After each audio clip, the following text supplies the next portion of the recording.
Il-Gvern jeħtieġ li jipprovdi aktar riżorsi lejn il-kura veterinarja biex titjieb il-kura ta' emerġenza u jiġu indirizzati l-isfidi sinifikanti li qed jaffaċċjaw il-professjonisti.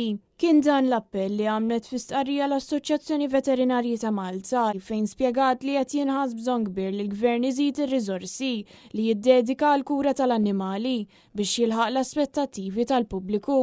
L-aktar fej jirrigwardi emerġenza l-annimali wara l-ħin tax-xogħol. Mhux hekk biss iżda l-MVA stqarret kif issa l-veterinarji jridu jissagrifikaw il-ħin personali tagħhom u jiffaċċjaw pressjoni finanzjarja minħabba nuqqas ta' riżorsi. Dwar l-eluq f'daqqa tal-uniku sptar tal-annimali liċenzjat f'Malta, l-MVA qalu li dan ħalla riżorsi u tamir siewi mhux utilizzati biżżejjed minkejja l-kapaċità tagħhom li jindirizzaw bżonnijiet kritiċi u emerġenzi fih dan il-komunità. L-Assoċjazzjoni tal-Veterinarji sostniet li l-Gvern għandu juża dawn ir-riżorsi tal-isptar li jissawwa magħluq biex jipprovdi appoġġ għal min jipprattika ta' veterinarju privatament, dan sabiex itaffi l-piżijiet tagħhom u jtejjeb il-benesseri kemm tal-annimali kif ukoll tal-professjonisti.